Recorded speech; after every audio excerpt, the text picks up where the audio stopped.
الحمد للہ رب العالمین والصلاة والسلام علی سید الانبیاء والمرسلین وعلی آلہ الطیبین الطاہرین اما بعد فاعوذ باللہ من الشیطان الرجیم بسم اللہ الرحمن الرحیم وَلَعَبْدٌ مُؤْمِنٌ خَيْرٌ مِّن مُشْرِكٍ صدق اللہ مولانا العظیم۔ معزز سامعین و ناظرین، السلام علیکم ورحمۃ اللہ وبرکاتہ۔ پچھلے درس میں ہم نے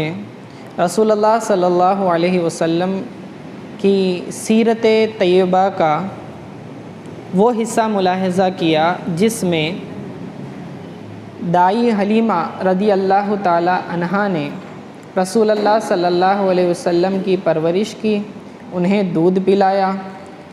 اور پھر مدت رضاعت ختم ہونے کے بعد بی بی آمنہ رضی اللہ تعالی عنہا کے پاس لے آئیں۔ جب آپ نے دیکھا کہ یہاں مکہ میں وبا پھیلی ہوئی ہے تو دوبارہ درخواست کی کہ آقا علیہ الصلوۃ والسلام کو اپنے ساتھ اپنے قبیلے لے جائیں۔ حالات کو دیکھتے ہوئے بی بی آمنہ نے اس کی اجازت دے دی اور آقا علیہ الصلوۃ والسلام دوبارہ دائی حلیمہ کے ساتھ آپ کے گھر پہنچ گئے۔ رسول اللہ صلی اللہ علیہ وسلم نے وہاں عمر کا ایک اچھا حصہ گزارا۔ تقریباً 4 سال کی عمر شریف جب آپ کی ہو گئی تھی تو دائی حلیمہ نے چونکہ وہاں مختلف چیزیں ملاحظہ کی تھیں جن سے انہیں محسوس ہوا کہ کہیں ایسا نہ ہو کہ رسول اللہ صلی اللہ علیہ وسلم کی جان کو خطرہ ہو، جیسا کہ شق الصدر کی وجہ سے وہ گھبرا گئی تھیں اور بی بی آمنہ رضی اللہ عنہا کے پاس انہیں لے کر واپس آ گئیں۔ 5 سال کی عمر تھی اور رسول اللہ صلی اللہ علیہ وسلم جو ہے بی بی آمنہ رضی اللہ تعالی عنہا کے ساتھ اپنی زندگی گزار رہے تھے۔ بی بی آمنہ نے مدینہ سے سفر اختیار کیا اور چاہا کہ رسول اللہ صلی اللہ علیہ وسلم کو اپنی والد کی قبر کی زیارت کرا لائیں، تو انہیں اپنے ساتھ لیا اور مدینہ سے نکل پڑی۔ بنو عدی بن نجار یہ قبیلہ ہے، وہاں پہنچی اور وہاں قیام کیا۔ آقا علیہ السلام فرماتے ہیں، روایتوں میں آتا ہے الخصائص الکبریٰ میں، کہ آقا علیہ السلام نے وہاں پر 1 مہینہ قیام کیا اپنی والدہ کے ساتھ۔ بنو عدی کا وہاں ایک تالاب تھا جس میں رسول اللہ صلی اللہ علیہ وسلم نے اس مختصر سی مدت میں تیرنا بھی سیکھ لیا۔ چونکہ تیرنا اور باقی چیزیں یہ جنگی مہارتوں میں کارآمد ہوتی ہیں، یہ ایکٹیویٹیز جو ہیں فزیکل فٹنس کو بڑھاتی ہیں، تو تیراکی سیکھنا، سوئمنگ کرنا یہ کوئی عیب نہیں ہے۔ البتہ جو ہے رسول اللہ صلی اللہ علیہ وسلم نے خود تیرنا سیکھا ہوا تھا۔ وہاں سے پھر جب والد کی قبر کی زیارت ہوئی تو انہوں نے چند اور واقعات ملاحظہ کیے۔ ایک مرتبہ ایک یہودی مسلسل آیا کرتا تھا اور رسول اللہ صلی اللہ علیہ وسلم کو بغور دیکھتا اور ان کی پیٹھ پر جو مہر نبوت تھی اسے ملاحظہ کرتا تھا۔ اس نے کہا کہ یہ اس امت کا نبی ہونے والا ہے، اور یہی بات جا کر حضور صلی اللہ علیہ وسلم کے ماموں کو بھی بتائی۔ تو جب ماموں جان نے بھی اس بات کو ملاحظہ کیا تو تھوڑا سا پریشان ہو گئے، اور ایمن فرماتی ہیں کہ 2 یہودی جو ہے مسلسل آیا کرتے تھے اور دیکھتے تھے اور کہتے تھے کہ یہ اس امت کے نبی ہونے والے ہیں۔ تو ہمیں تھوڑا سا اندیشہ لاحق ہوا اور بی بی آمنہ نے رسول اللہ صلی اللہ علیہ وسلم کو لے کر دوبارہ مدینہ کی طرف ہجرت کرنے کا ارادہ کیا۔ راستے میں مقام ابوا میں وہ بیمار ہو گئیں اور اسی بیماری میں آپ کا انتقال بھی ہو گیا۔ آقا علیہ السلام کی اس وقت عمر 5 سال تھی، 6 سال میں داخل ہو چکے تھے، اور اتنی ہی کم عمری میں یتیم الابوین ہو گئے تھے، یعنی باپ اور ماں دونوں بھی انتقال کر چکے ہیں اور دونوں طرف سے یتیم الابوین کہلائے۔ اب ایمن ہی رسول اللہ صلی اللہ علیہ وسلم کا سہارا بنی، وہیں انہیں ان کی پرورش کرتی تھیں. یہ ایک حبشیاں تھیں اور انہی کی پرورش میں آپ رہے. اکثر اوقات جو ہے رسول اللہ صلی اللہ علیہ وسلم کو لے کر جو ہے مقام ابوا میں ماں کی قبر کی زیارت کے لیے لے کر آیا کرتی تھی. خود حضور صلی اللہ علیہ وسلم 1000 لشکر کے ساتھ، فوجیوں کے 1000 لشکر کے ساتھ، بعد میں اسلام کے بعد تو 1000 فوجیوں کے لشکر کے ساتھ بھی آپ مقام ابوا آئے تھے اور اپنی والدہ کی قبر پر حاضری دی، زیارت کا شرف حاصل کیا. کافی زار و قطار روتے رہے، جس کی وجہ سے صحابہ پر بھی رقت طاری ہو گئی تھی. بہرکیف یہ وہ لمحات تھے جہاں پر والدین کا ساتھ چھوٹ گیا اور پھر آگے کی منزلیں طے کرنی تھی. اس مقام پر ایک میں وضاحت کرنا چاہتا ہوں کہ جو لوگ اسلام کا زمانہ نہیں پاتے اور اہل فطرت میں سے ہوتے ہیں، اہل فطرت کہتے ہیں جنہیں، تو توحید پر قائم رہنا ان کی نجات کے لیے کافی ہوتا ہے. اچھی طرح سے سمجھیں، اہل فطرت کسے کہتے ہیں؟ اہل فطرت وہ لوگ ہیں جو کسی نبی کا زمانہ نہیں پاتے، یعنی 2 نبیوں کے درمیان کا وہ پیریڈ جس میں کسی نبی کو نہ بھیجا گیا ہو. ایسے زمانے میں انہیں کسی نبی کی دعوت نہیں پہنچی ہوتی ہے، تو اس زمانے میں فقط اللہ تعالیٰ کی توحید کو مان لینا اور شرک سے بچے رہنا یہ نجات کے لیے کافی ہوتا ہے. توحید پرست ہونا کافی ہوتا ہے، یعنی اللہ پر ایمان رکھنا، اللہ کو ماننا اور آخرت کو ماننا. بس یہ 2 چیزیں اگر ہوں اور شرک سے بچا جائے تو پھر ایسے لوگوں کی نجات ہو جاتی ہے. اور اس کی مثالیں کئی ملتی ہیں. خود قریش میں بعض ایسے لوگ تھے جو زمانہ فطرت کو پا چکے تھے، یعنی عیسیٰ علیہ السلام اور رسول اللہ صلی اللہ علیہ وسلم کے زمانے میں تقریباً 600 سال کا گیپ ہے. اس دوران کوئی دوسرا نبی نہیں بھیجا گیا اور دین ابراہیمی کی بگڑی ہوئی شکل جو تھی وہ قریش کے پاس موجود تھی. انہوں نے مسخ کر دیا تھا، تعلیمات ابراہیمی کو بھلا دیا تھا. تو اس زمانے میں بھی چند ایک افراد ایسے تھے جو ایک اللہ کو ماننے والے تھے اور شرک سے بچے رہتے تھے، اگرچہ کہ کسی نبی کی دعوت ان تک ابھی پہنچی نہیں تھی. تو یہ تمام لوگوں کو اہل فطرت کہا جاتا ہے. جیسے کہ قرآن میں بھی اس کا تذکرہ اللہ تعالیٰ سورۃ المائدہ میں ارشاد فرماتا ہے، یا اہل الکتاب قد جاءکم رسولنا، اے اہل کتاب تمہارے پاس ہمارے رسول آ گئے، یبین لکم، جو تمہیں کھول کر واضح کر کر بتاتے ہیں، علی فترۃ من الرسول، یعنی وہ باتیں، وہ زمانہ جس میں کوئی نبی کو نہیں بھیجا گیا تھا، وہ بھی باتیں رسول اللہ صلی اللہ علیہ وسلم تمہیں بتاتے ہیں. ان تقولوا، کہ کہیں ایسا نہ ہو کہ تم یہ کہو کہ ما جاءنا من بشیر و نذیر، کہ ہمارے پاس کوئی خوشخبری سنانے والا یا ڈر سنانے والا نہیں آیا. تو اللہ فرماتا ہے فقط جاءکم بشیر و نذیر، تو آگاہ ہو جاؤ کہ تمہارے پاس اب یہ رسول اللہ صلی اللہ علیہ وسلم جو ہیں بشیر اور نذیر بنا کر بھیجے گئے، یعنی جنت کی خوشخبری دینے والے اور جہنم کے عذاب سے ڈرانے والے بنا کر بھیجے گئے. تو یہاں بھی ایک لفظ استعمال کیا گیا ہے فطرت. یہ فطرت کا مطلب یہی ہے کہ جس پیریڈ میں نبی نہ بھیجا گیا ہو اور اس وقت کے لوگ، چونکہ انہیں کسی نبی کی پیروی کی ضرورت نہیں کیونکہ نبی نہیں تھا، نبی کس کو فالو کرتے، اور یہاں پر تفصیلی احکام ان پر لازم نہیں ہوتے.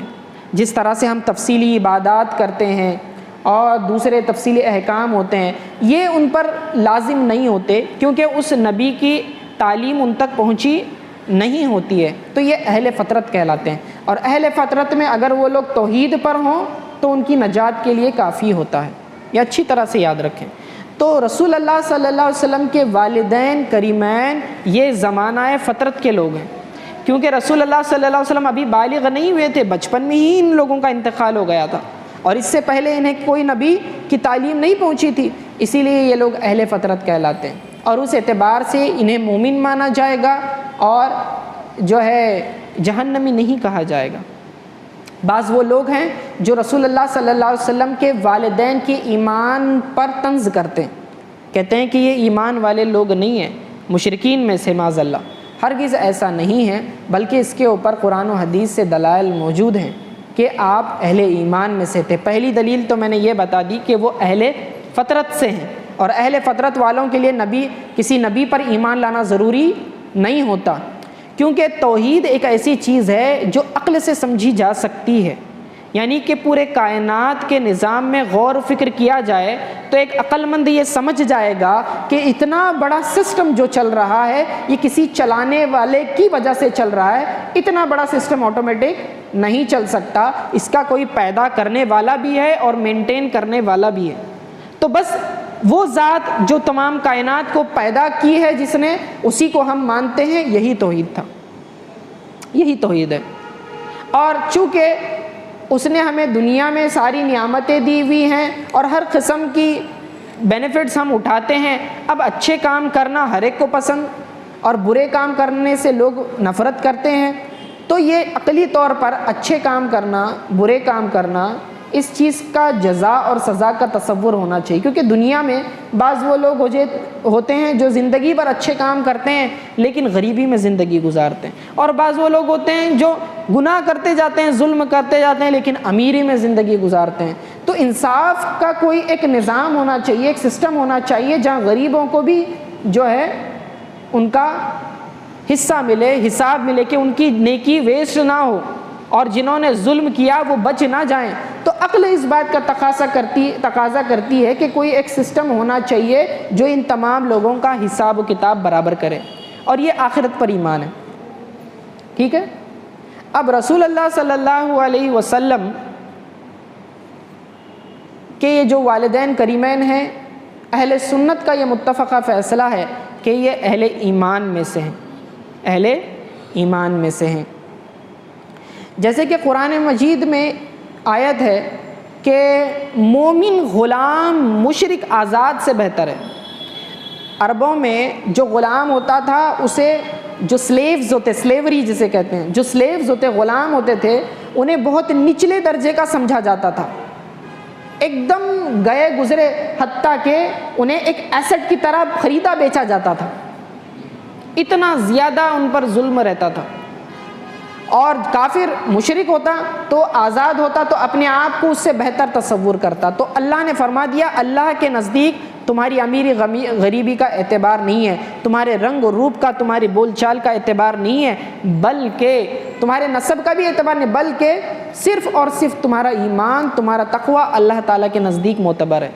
تو جو مومن ہوگا اگرچہ کہ غلام ہو، وہ مشرک سے بہتر ہے، کافر سے بہتر ہے اگرچہ کہ وہ آزاد ہو، ٹھیک ہے نا۔ یہ پیرامیٹر اللہ تعالیٰ نے بیان کر دیا۔ اور رسول اللہ صلی اللہ علیہ وسلم کے تعلق سے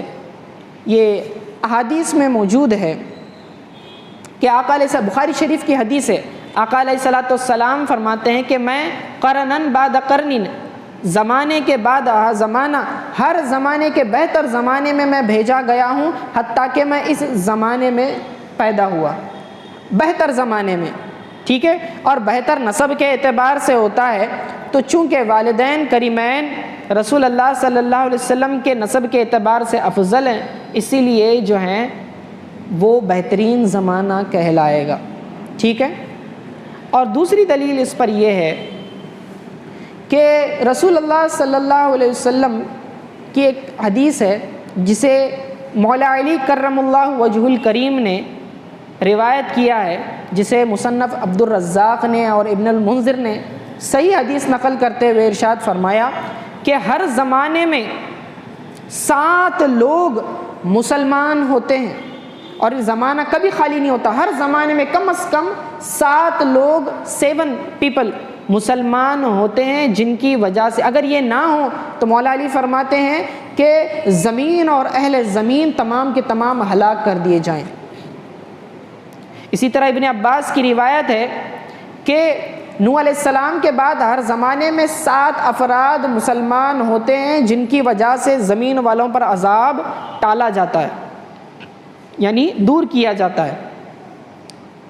اور چونکہ اس اعتبار سے دیکھا جائے تو پورا عرب شرک اور کفر میں مبتلا تھا، صرف خاندان بنو ہاشم اور اس کے علاوہ چند افراد ایک ایسے تھے جو توحید پرست تھے، اللہ کو ماننے والوں میں سے تھے اور شرک نہیں کرتے تھے۔ تو اس اعتبار سے بھی جو ہے یہ لازم ہوا کہ رسول اللہ صلی اللہ علیہ وسلم کے والدین کریمین ایمان والے ہوں۔ ورقہ بن نوفل بھی انہی میں سے ہیں، توحید پرست۔ اسی طرح زید بن عمرو بن نفیل یہ بھی توحید پرست تھے، اگرچہ کہ کفار قریش کے درمیان رہتے تھے لیکن شرک نہیں کرتے تھے، ایک اللہ کو مانتے تھے اور کعبے کو پکڑ کر روتے تھے، کہتے تھے کہ اے اللہ میں صرف تیری عبادت کرنا چاہتا ہوں، کسی اور کی عبادت نہیں کرنا چاہتا۔ یہ عمرو بن نفیل جن کے تعلق سے رسول اللہ صلی اللہ علیہ وسلم فرماتے ہیں، خود آقا علیہ الصلوۃ والسلام کی عمر اس وقت 25 سال کی تھی، انہوں نے دیکھا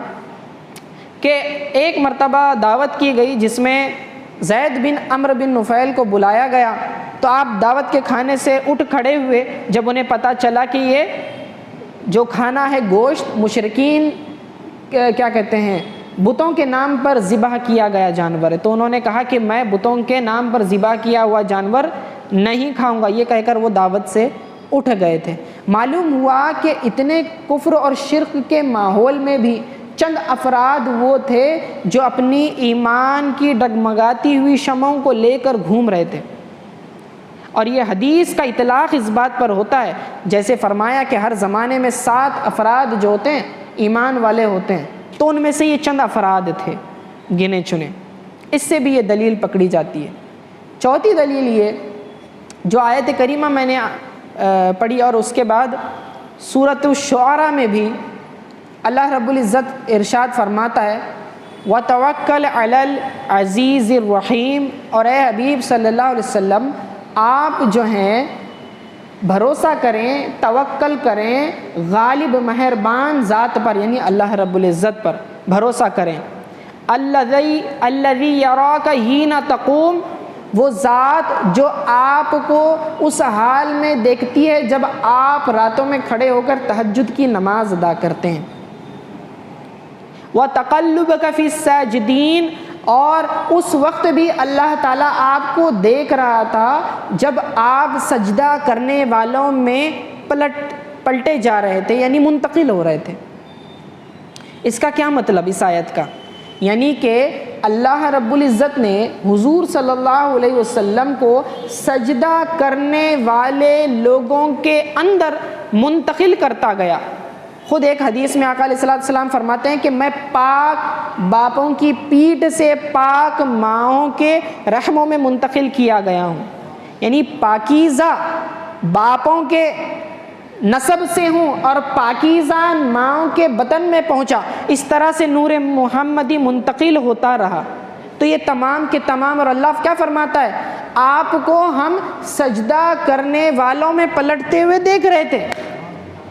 یعنی ایک سجدہ کرنے والے والدین پھر ان کی اولاد ہو گئی، وہ بھی سجدہ کرنے والے پھر ان کی اولاد میں سجدہ کرنے والوں میں، اس طرح سے آقا علیہ السلام پیدا ہوئے۔ اس آیت سے بھی معلوم یہ ہوا کہ رسول اللہ صلی اللہ علیہ وسلم کے والدین کریمین ایمان والے تھے۔ اور ایک روایت میں آتا ہے، اگرچہ کہ یہ ضعیف حدیث ہے، امام سہیلی نے اسے نقل کیا ہوا ہے روضۃ الانف میں، وہ فرماتے ہیں کہ ماں عائشہ رضی اللہ تعالیٰ عنہ ایک مرتبہ آقا علیہ السلام کے ساتھ تھی۔ آقا علیہ السلام مقام جہون پر رکے اور آگے بڑھے اور تھوڑے سے غمزدہ تھے، جب واپس آئے تو خوشی کے آثار چہرے پر تھے، تو آقا علیہ السلام سے ماں عائشہ نے پوچھا کہ یا رسول اللہ صلی اللہ علیہ وسلم آپ کے چہرے پر جاتے وقت تھوڑی غم کے آثار تھے، اب آئے ہیں تو خوشی مسرت میں نظر آ رہے ہیں۔ فرماتے ہیں کہ میں نے اللہ رب العزت سے میری والدہ کی قبر کی زیارت کی اجازت مانگی اور مجھے اجازت دے دی گئی، میں پہنچا اور میرے لیے اللہ رب العزت نے والدین کو میرے زندہ کیا، انہوں نے کلمہ پڑھا، مجھ پر ایمان لائے اور پھر دوبارہ جو ہے اپنی قبروں میں چلے گئے۔ تو یہ تمام روایت اس بات پر دلیل ہیں کہ رسول اللہ صلی اللہ علیہ وسلم کے والدین کریمین جو ہے مومن تھے۔ بعض ایسے اشخاص اس زمانے میں موجود ہیں جو رسول اللہ صلی اللہ علیہ وسلم کے والدین کو معاذ اللہ مشرک کہتے ہیں، ایمان والے نہیں کہتے ہیں۔ ڈرنا چاہیے، کیونکہ اللہ کے رسول صلی اللہ علیہ وسلم کو اذیت دینا بہت بڑا گناہ ہے، بلکہ ایمان جانے کا خدشہ ہے۔ اور ایک مرتبہ جب اکرمہ مدینہ آئے تو لوگ ان کے تعلق سے کہنے لگے کہ دیکھو یہ اکرمہ ابو جہل کا بیٹا ہے، ابو جہل کا بیٹا ہے۔ تو آقا علیہ الصلوۃ والسلام نے فرمایا کہ مردوں کی وجہ سے زندوں کو اذیت نہ دو، یعنی ابو جہل مر گیا، وہ کفر پر تھا، لیکن اس کا بیٹا مومن ہے، اس کو تم نے نام نہیں رکھنا اس کے باپ کی وجہ سے، ٹھیک ہے نا۔ تو اس اعتبار سے بھی دیکھا جائے تو رسول اللہ صلی اللہ علیہ وسلم کے والدین کریمین کی نسبت سے رسول اللہ صلی اللہ علیہ وسلم کو یہ برا کہنا کہ ان کے والدین ایمان والے نہیں تھے، یہ آقا علیہ الصلوۃ والسلام کو تکلیف دینا ہے، اس سے بچنا چاہیے۔ اللہ تعالیٰ سے دعا ہے کہ اللہ تعالیٰ کہنے سننے سے زیادہ عمل کی توفیق عطا فرمائے۔ وصلی اللہ تعالیٰ علی خیر خلقہ محمد و آلہ و صحبہ اجمعین برحمتک یا ارحم الراحمین۔